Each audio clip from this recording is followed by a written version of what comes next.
আপনাদের হাওড়া ময়দানের ছবিটা দেখাবো, সেখান থেকে সরাসরি রয়েছেন আমাদের প্রতিনিধি শ্রেয়শ্রী গঙ্গোপাধ্যায়। শ্রেয়শ্রী, সেখানে কি ছবি উঠে আসছে এই মুহূর্তে? একেবারে দেখো, আমি এই মুহূর্তে যে জায়গাটা রয়েছে এটা হচ্ছে হাওড়া ময়দানের থেকে জিটি রোডের যেখানটা শুরুটা হচ্ছে সেই জায়গাটায়।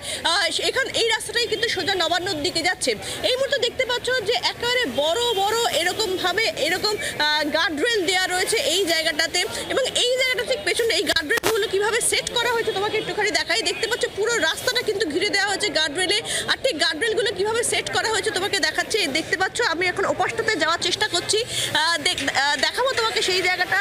এই যে গার্ডরেলটা, সেই গার্ডরেলগুলো একেবারে কিন্তু কার্যত কিন্তু ফিক্স করে দেওয়া হয়েছে, এবং সেই ফিক্সটা হচ্ছে এমনভাবে ফিক্স করা হয়েছে সেই গার্ডরেলগুলো, যেখানে কিন্তু কার্যত তোমাকে দেখাই যে এই যে দেখতে পাচ্ছ এই গার্ডরেলের যে জায়গাটা দেখাচ্ছি সেখানে দেখতে পাচ্ছ এই গার্ডরেলগুলো এইখান থেকে এসে একেবারে এইখানে ফিক্স করে দেওয়া হয়েছে এইখানে এইভাবে, যাতে কোনোভাবেই গার্ডরেল ধরে এই যে দেখতে পাচ্ছ এই ধরনের বড় বড় জিনিস দিয়ে লোহার এরকম স্ক্রু টাইপ জিনিস দিয়ে এইগুলোকে এখানে ফিক্স করে দেওয়া হয়েছে, যাতে কোনোভাবেই কিন্তু এই গার্ডরেলগুলোকে ধাক্কি করেও বা অন্য কোনো কিছু করেও কিন্তু কার্যত এইগুলোকে সরানো না যায়। অন্যদিকে দেখাবো তোমাকে আরেকটা জিনিস, আমার সহকর্মী কমলকে বলবো আরেকটা জিনিস দেখাতে, যে এখানে কিন্তু এই যে গার্ডরেলের ওপরে এখানে মাইকিং যাতে যখন করা হবে, যেখানে একটু আগেই মাইকিং করা হচ্ছিল যে কোনোভাবেই যেন শান্তিপূর্ণভাবে জমায়েত হয়, কোনোভাবে আইন যেন হাতে না তুলে নেন, যারা আসবেন তারা কোনোভাবে আইন হাতে তুলে না নেন, নবান্নর সামনে 5 জনের বেশি জমায়েত আইনত নিষিদ্ধ, এই ধরনের যে ঘোষণাগুলো সেই ঘোষণাগুলো করার জন্য কিন্তু এখানে কিন্তু মাইকিংয়ের জন্য যে সিস্টেম সেই সিস্টেম কিন্তু এই মুহূর্তে এখানে রয়েছে।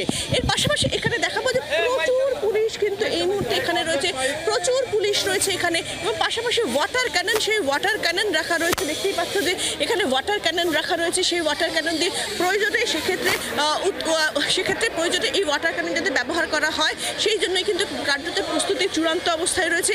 এছাড়া টিয়ার গ্যাস রয়েছে, আর দূরে ঠিক ওয়াটার ক্যাননগুলো শেষ হওয়ার পরে দূরে দেখতে পাচ্ছ যে জায়গাটা রয়েছে সেইখানে কিন্তু দেখা যাচ্ছে যে কন্টেনার রাখা রয়েছে এখানে দূরে কিন্তু দুখানা কন্টেনার রাখা রয়েছে, যে কন্টেনারগুলোকেও কিন্তু কার্যত ব্যারিকেড হিসেবে যাতে ব্যবহার করা যায় সেই জন্য সেখানে কন্টেনারও রাখা রয়েছে। ফলে কার্যত হাওড়া ময়দান এলাকার যে চিত্র তুমি দেখছো, এছাড়া পুলিশের সঙ্গে কিন্তু টিয়ার গ্যাসও রাখা রয়েছে। ফলে সামগ্রিকভাবে এই মুহূর্তে যে প্রস্তুতি এইখানে হয়ে রয়েছে, সেইখানে একদিকে যেরকম ফিক্স করা রাস্তার মধ্যে ফিক্স করা ব্যারিকেড রয়েছে, শুনতে পাচ্ছ ঘোষণা চলছে, বারে বারে ঘোষণা করা হচ্ছে যে এক্ষেত্রে কোনোভাবেই যেন আইন হাতে তুলে না নেওয়া হয়, এবং এর পাশাপাশি কিন্তু এখানে ওয়াটার ক্যানন রয়েছে, আর প্রচুর ফোর্স কিন্তু এই মুহূর্তে এখানে মোতায়েন করা রয়েছে, যাতে কোনো রকমের কোনো অপ্রীতিকর ঘটনা না ঘটে। আরও একটা বিষয় তোমাকে জানিয়ে রাখি যে এই যে গোটা এই রাস্তা জুড়ে যত দোকান, প্রত্যেক দোকান কিন্তু এই মুহূর্তে বন্ধ রয়েছে, প্রত্যেকটা দোকানে দেখতে পাচ্ছ শাটার টানা রয়েছে, প্রত্যেকটা দোকান কিন্তু এই মুহূর্তে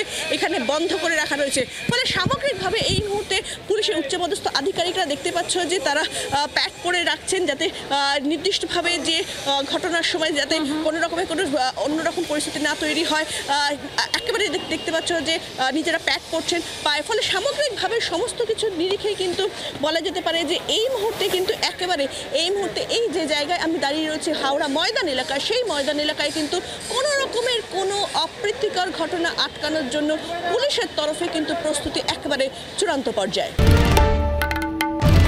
বাংলার আওয়াজ, বাঙালির আবেগ, জি 24 ঘন্টা।